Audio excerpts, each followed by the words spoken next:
I want to try something different today. I'm going to show you a video that I made 2 years ago and show why it looks cinematic and why it doesn't look cinematic. Because originally when I made this, I thought it was just because of the lighting, the details, the fog, everything else. But then I realized that that's actually not the case. It's just a small part of it. Also, stick around to the end. I have a huge announcement I'm very, very excited to share with you guys. I've been working on something really big this last month, scale art show. And if anybody's been following me on Instagram, you know a little bit about it, but I'm going to explain it in a lot more depth at the end of this video. So definitely stick around for that. So the very first section is going to be composition, and that's for the first shot. So the composition works pretty well. We're kind of split up. The sphere is almost right in the center, which is totally fine. It definitely makes us lean towards what's already happening, and these guys are moving this way.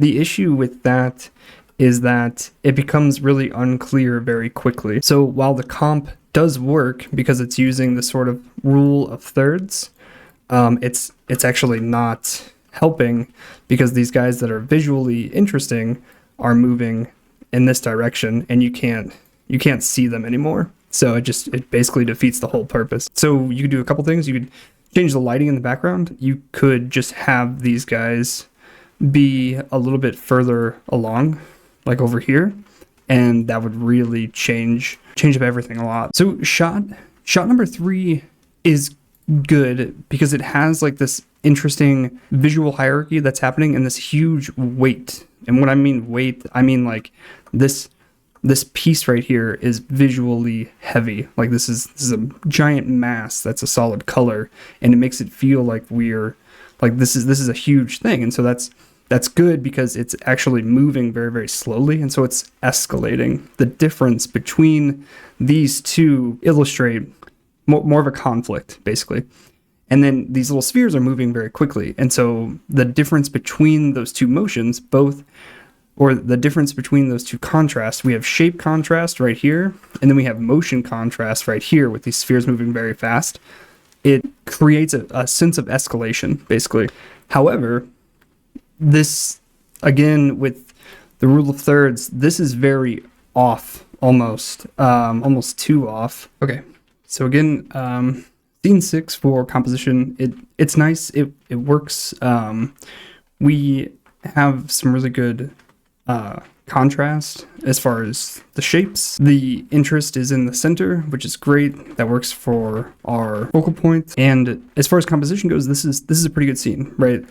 We have everything that we want to focus on, and the things that are happening on the outside of the actual focus piece. So it's really nice and convincing. The big thing, obviously, that's kind of going on is these rings are not really doing anything. So they're just like, I think they're believable at first glance, but then once you start to investigate, which this isn't technically long enough to really investigate, but it feels off. It's like too surreal, basically. So this is the 7th shot, and as far as composition goes, you kind of think on first glance it's not too bad, because you have this big sphere, you have something right here in the foreground that's creating a lot of interest because there's depth, and then obviously the background has this big open shape, so like it's got a lot of visually interesting things going on.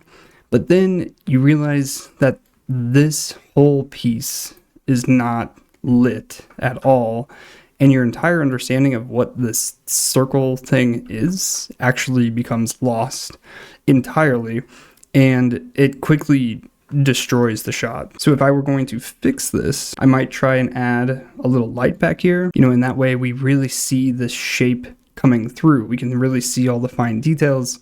The actual silhouette of everything comes much clearer, and it's just again a little bit off center, so it's still kind of telling that story of things are kind of happening, and there's a little bit of tension and contrast. And then for the final shot here, I wanted to talk about this one a little bit more in depth, and so I'll go along throughout the whole video here. But I think on first glance, this composition is not bad. It's got some really good things going on, and then once again, as soon as you kind of look just a little bit further into it, you realize that there's something off about it, right? So this, for instance, this shape right here, at the bottom, the whole base is very, very visually heavy. And so these little strands that are hard to see right now, are hard to see. And so you really can't tell what's going on, right? Even these spheres that look nicely detailed it's still really kind of hard to tell what they're going on. The overall shape itself is this giant sphere, which would in theory be heavy enough to offset this base, but it's not enough because it's just not filled. It's visually not heavy enough. And making matters worse is actually the background. We have a couple of nice highlights that are coming in here that help us understand that this is a shape that we can see, but it's just not enough to separate from the background. And so it just kind of gets lost. And I think a lot of people think that cinematics are, making things moody and mysterious and a little almost difficult to understand, but it's actually not. It's controlled and restrained theory and what you're trying to present overall. And so you have to be really intentional with things. Otherwise, it kind of becomes like this. It's hard to tell what's going on. So the second part is motion. And I think a lot of artists overlook motion, especially when it comes to cinematics, because it's easy. It can be easy to do, but it's really easy to mess up in a lot of ways, especially if your composition is off. If your composition is already off, your motion is really going to suffer from there on. So, for instance, this first scene, it actually has really nice motion, even though the composition is not great. It's going from left to right here, and it's really trying to sell it. Then our second piece is nice too because it's spinning at a decent rate, and things are looking nice because we're understanding the rate of motion. We have a consistency between these two motions, between these two scenes, basically. So, for instance, in scene 4 here, we have something really nice where this entire front piece is entirely static. It's almost not moving at all, just a little bit across the screen. And we have this big piece in the background that's moving very quickly. And that sort of contrast between the two objects really creates a lot of tension, and we're feeling a lot from just this object that is technically not doing anything at all. However, for scenes like this one, number 5, it is kind of all over the place. You have this sort of wonky, these weird looking circlets that are kind of flying around, not really doing anything. They're not really connected, so there's no way to like kind of visually tell what is actually happening, and they're all going at different speeds. Because it's not too fast, not too slow, the motion is actually getting lost, and it's making this whole thing feel like a puddle, or like it's been like mushed together, basically, motion wise. And then going back to scene 9 and 10 again, it's nice to have this sort of like close up in scene 9 and then coming out to scene 10, and it's even like still pretty cinematic to have these pieces sort of be ambiguous and everything's moving very slowly, and it's kind of nice, but at the same time there's nothing happening. And that, I'm going to talk about that concept later for sure, but the big thing is that there's no story. There's no reason to continue watching. Nothing's unfolding, nothing's really moving. There's nothing is interacting with one another, and because of that, it's a nice render. But when the motion comes in, there's no reason for us to pay attention. There's nothing really happening at all. Had I come in at scene 9 and maybe these guys hit each other, or maybe something happened between these two, had they like rotated or maybe hit these edge pieces, like something any sort of story would have made this so much better. But once again, we're just kind of left here feeling like, oh, whatever. And then you really can't even tell that there's technically a third planetary system right up here that's just like smaller. Again, that goes into composition, but motion could have potentially saved that composition. Motion could have brought this guy back down or even further out and just like separated it. But because of that, the composition and the motion both suffer. Because there's just not enough going on. So for this third section, we're talking about lighting, and the lighting for this is really all over the place, and it was one part due to the fact that I wanted to have everything done in one shot and being lazy, and then the other side of it is really just not understanding where I wanted to tell the story. Then we've talked a little bit about this already, but you can kind of see that like the background is very consistently way too dark, and it's just there's not enough contrast going in to what we're focusing on. There are some pieces here that have this really nice separation, and that is great. You really want that because you're talking about the form, you're telling a story, you understand immediately that there's light coming from this side, so there's more to like the atmosphere and the vibe, and that's really, really great whenever you have something that's only partially lit. That can look really cinematic like this. However, we talked about this earlier, and I put a light back here, but basically the composition suffers, and because the composition suffers, the motion suffers, and they all intermingle, right? The lighting here has totally destroyed the composition because you can't tell this black sphere from the background at all. And so all this detail is being entirely washed out visually by what's going on in the background. And there's just not enough contrast at all. And even going here, right, this isn't lit at all. And so you can't even tell that there's this nice detailed object in the foreground either. And this shot I like a lot, but I haven't really had the chance to talk about it. It is it is the base that's underneath, but you really can't tell because it's already too close. So it suffers compositionally.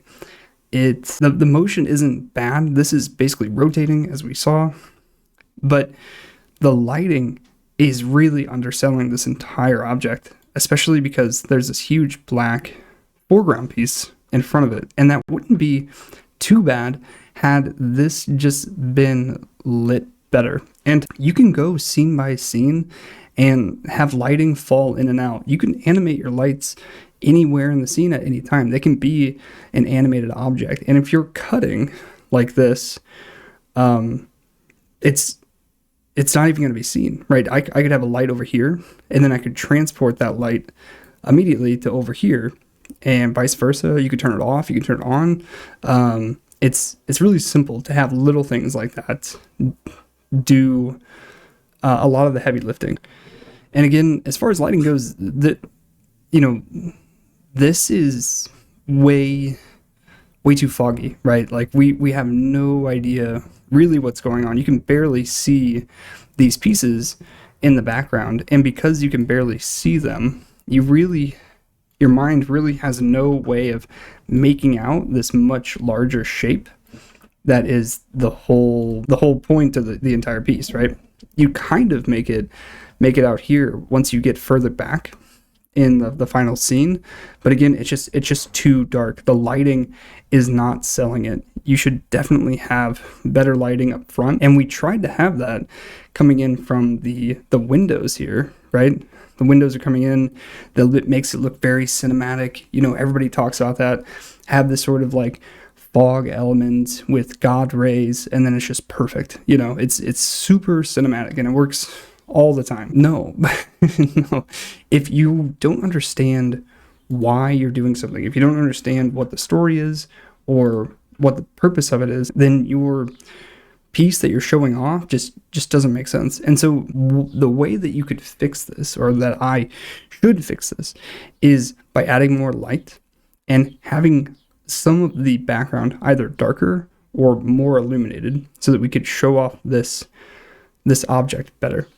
And then maybe changing the materials or having just better lighting overall, maybe something coming in from this side. The really important thing to do with cinematic lighting, because this lighting is so important, but it's also just another tool that you need to use properly. The thing to really remember is just to be intentional, just to have it accentuate or help you like tell the story in the way that you want it to be told. Usually cinematic works are darker, more moody, more muted, and all that's true. All that is definitely a way to make things feel more cinematic. But if you're not doing that intentionally, if you're just kind of throwing it on there and not understanding what story is being told or what element to it you're trying to highlight, then it really just gets lost. Which again brings me to my final point, and what I've been trying to say this whole time is that this entire animation really just doesn't have a story, right? Like there's no real thing that it's trying to tell. There's no real progression. I think originally when I made it, right, it was really nice because I enjoyed making all these pieces and it was really fun and exciting. And I modeled everything myself, and that was all well and good. But then when I finally got to the actual story and the cinematic animation of it all, I didn't do anything. And so I really think that's where a lot of this fell flat, because it didn't have anything going on at all. The way that I would definitely fix this today is by adding a character. And we even kind of have one too, just a little bit in the back here with this little horse guy, which is kind of funny because it is like the last thing that you see, but it's just so light and everything. My eye just keeps going to it basically, but I didn't think about it at all, and it literally has no bearing in the story. It would make a lot of sense to have a separate scene, maybe right here or something, where like you're doing a close-up of the horse to do like a B-roll or something like that, but it's just not what I did for this animation. But had I done that, or even gone further and added a character, that would make this whole scene come to life. Even if I didn't touch the motion, the composition or the lighting, I mean, you want to fix those things for sure. But having a story, having a reason to watch is by far one of the simplest ways to create cinematic animation. And that's what I've been trying to tell you this whole time. And that's why I've honestly been experimenting with Rokoko a lot lately, is because the motion capture adds so much depth and realism to the story that I feel confident in just throwing in some sort of like dynamic character that's doing some simple motions, especially with hands. Hands, for whatever reason, people like, I have this old animation that I did where someone is typing on a phone and it looks so real, even though it's a robot, that it still rings out in my head to this day. And it's so fascinating because motion capture, like our monkey brains, right, are so wired for motion specifically that we see it in almost immediately before we even perceive what's actually happening, what we're really looking at. We see the motion, and it's really, really important when you're identifying the type of story that you want to tell. Think about the motion. Think about what elements you want to have inside of your animation, right? So for this, it's an orrery, obviously, and what I would be interested in doing is just having a person simply walk around, or maybe pointing to things, maybe getting really close to touching one of these things and just like interacting with it in even a small way can tell a much better story and be much more provocative and keep people watching much longer than having basically what I have here, which is just sort of this sort of objects that are floating around, not even really unfolding or like doing anything crazy, just simply kind of jiving with each other. So the final piece here that I am really, really excited to share with you guys is the scale art show. So what is this? So I have joined up with a couple of friends, and we are doing a first, to our knowledge, digital art show on Instagram, and I'm bringing it over to YouTube as well on May 29th. What's going to happen is we have 5 different environmental artists who have worked really hard to create different asset packs that we're all putting together into one collection, and we're splitting the profit equally amongst all of us. Now, the reason why we're doing that, and the reason why I think it is so cool, is it totally flips art challenges on its head, right? Because typically, art challenges, like Punishers, for instance, will have you submit, and then you may or may not get in. But what's really interesting about that is, yes, you have a ton of exposure, and it's very easy to record your behind the scenes and everything else, but there's obviously no guarantee that you will win or even receive anything at all unless you make the top 100, which is incredibly hard these days. But looking at it logistically, each one of these animations would cost thousands upon thousands of dollars, right?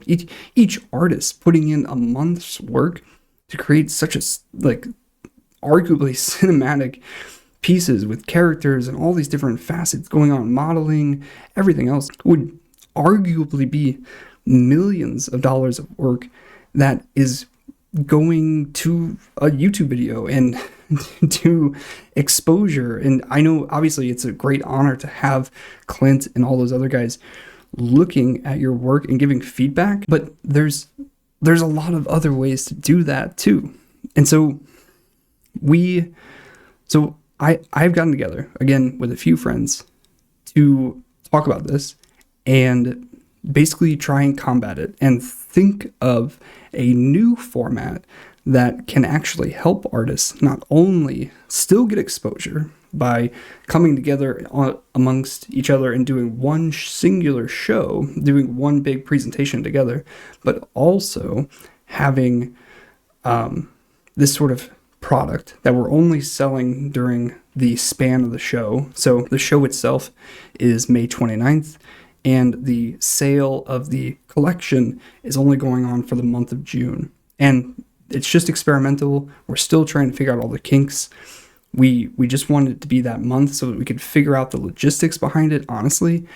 But we're really, really excited to see how this format resonates with the community. We're hoping that because we're working so hard on these animations, and you're getting the animation file, the animation itself, behind the scenes with specific artists. So it's kind of this whole collective of assets and scene files and actual commentary all together for $30, $20 if you do the pre-sale right now. But the really unique thing is that it could be much bigger, and it could help a lot of artists get noticed and earn an income at the very same time. And I'll leave it with this. I think cinematic animation has a lot less to do with graphics than people think. I think it's a lot more about intention, and that is something, just like everything else, it's a skill that you learn over time.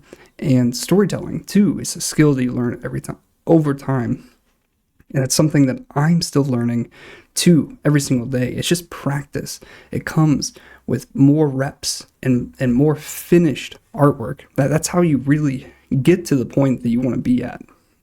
So if you have any more tips, or you want to continue roasting my render with me, definitely leave a comment down below. I'm really excited to see what you guys have to say about all this.